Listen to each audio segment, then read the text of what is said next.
Consulting SMRC melakukan serangkaian survei nasional lewat telepon yang diupdate terakhir 30 dan 31 Mei lalu. Survei ini memetakan tingkat elektabilitas 3 bakal capres yang sudah ada saat ini. Hasilnya elektabilitas Ganjar Pranowo jadi yang tertinggi dengan nilai 37,9%. Ada Prabowo Subianto 33,5% dan Anies Baswedan mendapatkan elektabilitas 19,2%. Sementara itu SMRC juga menyoroti tingkat kesukaan pemilih terhadap baca pres. Ganjar meraih 82% tingkat kesukaan pemilih terhadap Prabowo 80%, dan Anies Baswedan 68%. Dan menurut SMRC dalam 6 bulan terakhir kesukaan pemilih kepada Anies cenderung makin lemah. Karena itu elektabilitasnya juga makin lemah. Lebih lanjut menurut survei SMRC, Ganjar tak hanya disukai oleh pemilih tapi juga punya popularitas tertinggi dibanding Prabowo dan Anies. Bagaimana arti peningkatan popularitas dan elektabilitas Ganjar dalam survei SMRC? Kita akan bahas usai tayangan ini.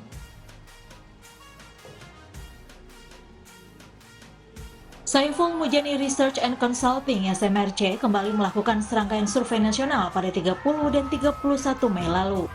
Survei ini memetakan tingkat elektabilitas 3 bakal capres yang sudah ada saat ini. Menurut survei SMRC, Ganjar kembali menjadi yang tertinggi elektabilitasnya. Tak hanya disukai oleh pemilih, tetapi juga memiliki popularitas tertinggi dibandingkan Prabowo dan Anies. Elektabilitas Ganjar Pranowo menjadi yang tertinggi dibandingkan 2 bakal capres lainnya dengan nilai 37,9%. Lalu Prabowo Subianto sebesar 33,5% dan Anies Baswedan mendapatkan elektabilitas sebesar 19,2%. Ya, sekitar 4% gitu ya, sekitar 4%. Jarak yang 4% ini, Mas Aidiman, penting untuk disampaikan bahwa itu jarak yang tidak signifikan secara statistik. Karena apa? Karena margin of error-nya sendiri 3,3%, membutuhkan 2 kali dari margin of error, lebih dari 2 kali margin of error untuk dikatakan bahwa selisih antara 2 calon itu signifikan. Jadi kalau jaraknya hanya 4% begini, yang lebih tepat ya untuk dikatakan, disampaikan, atau disimpulkan bahwa ya, kedua calon ini atau kedua bakal calon ini elektabilitas seimbang. Oke. Hasil ini berbeda dengan survei Litbang Kompas sebelumnya, di mana elektabilitas Ganjar berada di bawah Prabowo Subianto sebesar 22,8%. Prabowo meraih elektabilitas sebesar 24,5%, di atas 2 pesaingnya Ganjar dan Anies Baswedan. Naik turunnya elektabilitas bakal capres dimaklumi parpol termasuk PDI Perjuangan. Sejak mendeklarasikan Ganjar Pranowo sebagai bakal capresnya, PDIP mengaku terus mengikuti beragam hasil survei capres.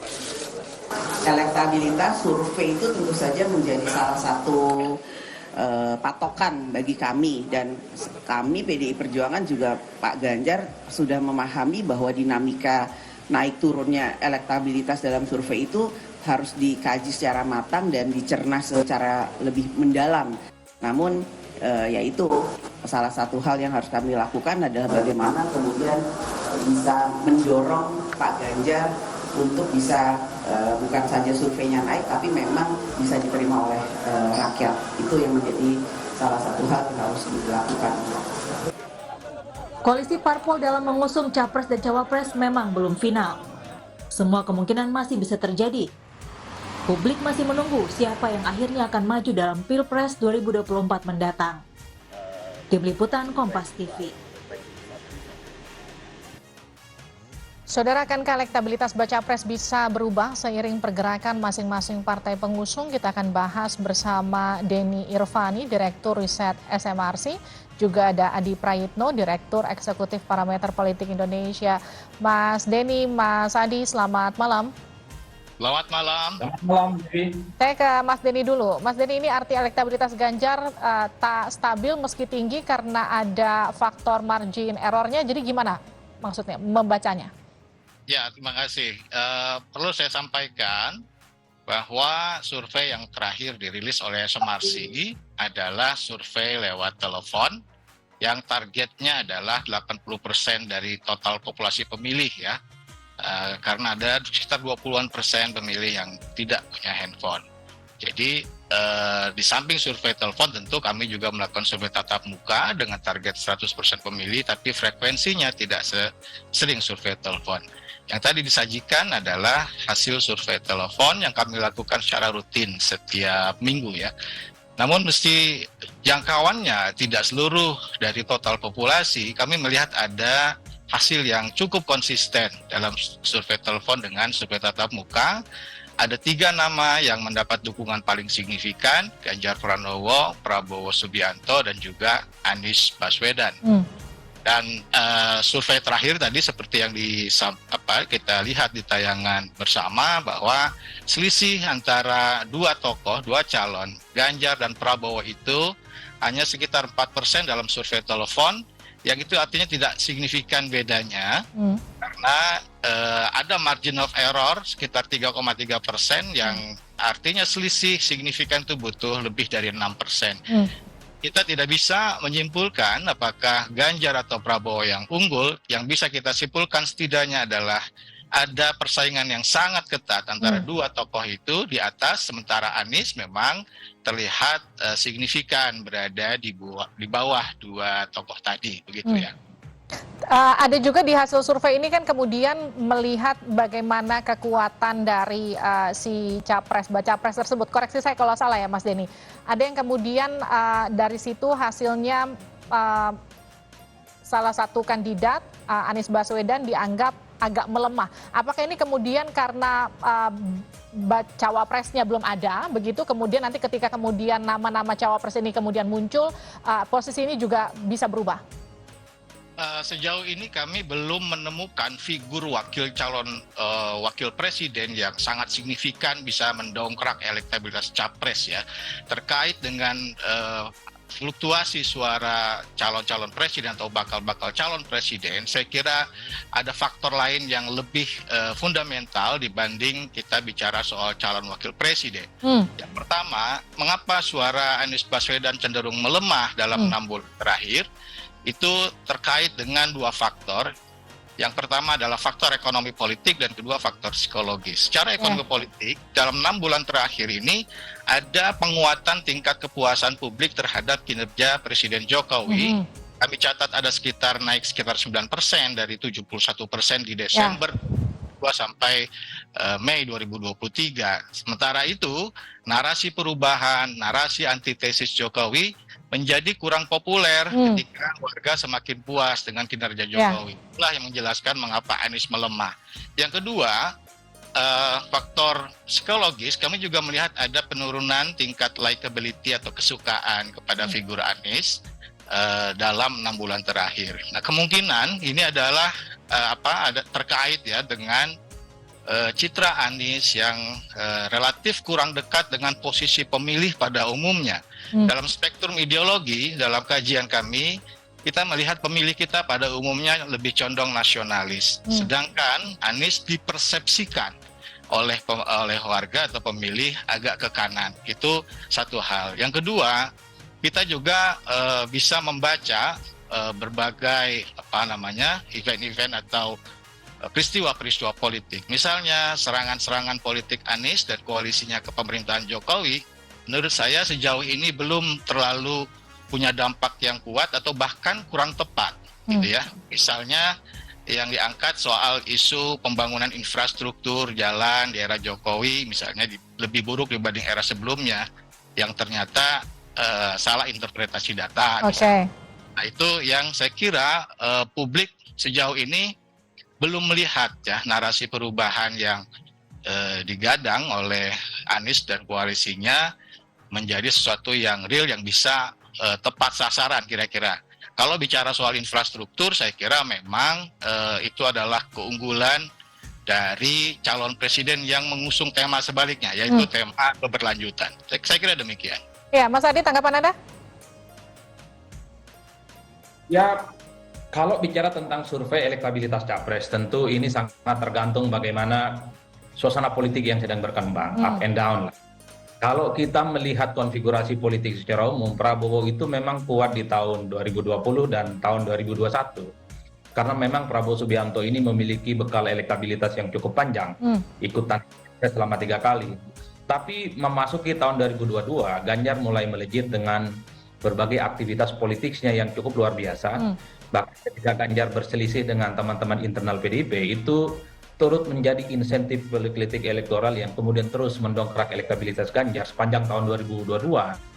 Cuman memang belakangan Ganjar itu agak sedikit mungkin ya dalam tanda kutip blunder ketika sikapnya yang dianggap menolak timnas Israel itu yang kemudian membuat kenapa Prabowo Subianto yang jaraknya agak jauh di tahun 2022 itu secara perlahan mulai menyalip Ganjar Pranowo karena dua faktor. Pertama, Prabowo ini mendapatkan endorsement yang relatif terbuka dari Jokowi. Jadi itu yang variabel kenapa Prabowo agak sedikit naik. Dan pada saat yang bersamaan Ganjar ini blunder sikap politiknya.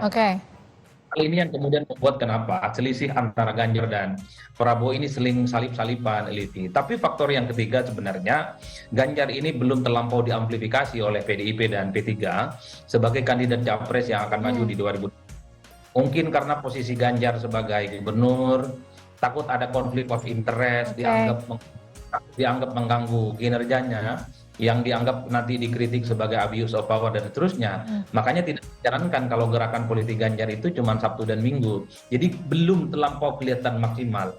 Belum lagi misalnya belum ada politik yang dibuat secara besar-besaran eventnya oleh P3 sebagai partai pengusung dari Ganjar Pranowo. Ini yang saya kira memang kenapa memang soal kerap salib menyalip elektabilitas capres, terutama Ganjar dan Prabowo ini silih berganti bermunculan survei ya. Tapi bagaimana dengan Anies Baswedan? Karena kalau kita tahu kan ia adalah bacawa pres yang pertama kali kemudian diumumkan ke publik dan juga sudah lebih dulu melakukan safari-safari politik. Apakah memang pergerakan mesin parpolnya masih belum optimal untuk mendongkrak elektabilitas capres ini? Kalau saya sih dua hal. Pertama memang Anies ini agak sedikit telat panas. Dulu ketika diumumkan sebagai kandidat capres dari Nasdem di bulan Oktober, publik berharap ada data-data pembanding yang kemudian disodorkan sebagai tawaran alternatif sebagai sebuah pembaharuan dan perubahan di negara ini. Tapi nyatanya itu tidak terlampau disodorkan. Bahkan kubu Anies ini panasnya ketika Joni Plate baru ditetapkan sebagai tersangka. Jadi orang agak sedikit ilfil sebenarnya dalam konteks melihat narasi besar yang diusung oleh perubahan. Nah, yang kedua, Livi, di luar apa yang disampaikan oleh Mas Denny tadi, saya melihat Anies ini tidak terlampau kuat sosoknya dijadikan sebagai simbol oposisi. Anies ini berbeda secara total dengan Prabowo Subianto. Prabowo sejak 2024 sampai 2019 saya kira simbol oposisinya kuat, mampu mengonsolidasi begitu banyak kekuatan-kekuatan politik, mampu menyatukan kelompok-kelompok yang selama ini anti dan kritis dengan Jokowi. Mengingat Prabowo ketua umum partai, elektabilitasnya tinggi, dan Gerindra saat itu adalah partai politik yang selalu langganan 3 besar. Anies tidak terlampau kuat figur oposisinya. Anies hanya mantan gubernur DKI Jakarta 1 periode, diusung oleh partai politik menengah ke bawah. Oleh karena itu, ketika bicara apapun terkait situasi politik nasional, rasa-rasanya itu selalu gampang untuk dimentahkan oleh kubu pemerintah. Ini yang kemudian membuat Pak Anies sepertinya agak kesulitan membuat satu diferensiasi politik sebagai lawan tanding yang selama ini selalu dihadap-hadapkan dengan Jokowi. Semakin ada Jokowi maka semakin sempit pula ceruk pemilihnya di tengah approval rating terhadap pemerintah yang saya kira cukup luar biasa. Yang terakhir, Anies ini nggak ada gunanya nyerang Jokowi karena Jokowi udah nggak maju lagi di 2024. Kalau mau nyerang, seranglah Ganjar, seranglah Prabowo Subianto. Nah itu akan nantinya. Saya ke Mas Denny. Mas Denny, jadi ini trennya 3 bacawa pres ini apakah sudah mulai stabil atau justru masih akan sangat fluktuatif nanti ke depan? Saya kira masih sangat fluktuatif ya. Kita masih punya waktu 8 atau 9 bulan ke depan sampai pemilihan presiden diadakan. Pengalaman dulu ketika 2014 Pak Jokowi maju sebagai calon presiden, saat itu tidak ada incumbent seperti halnya sekarang. Itu juga sangat fluktuatif ya. Ada perubahan bisa sampai 10% lebih dalam waktu 7 atau 8 bulan. Jadi saya kira kita masih akan terus lihat pacuan kuda ini sampai 8 bulan ke depannya. Terima kasih Mas Denny, terima kasih Mas Adi.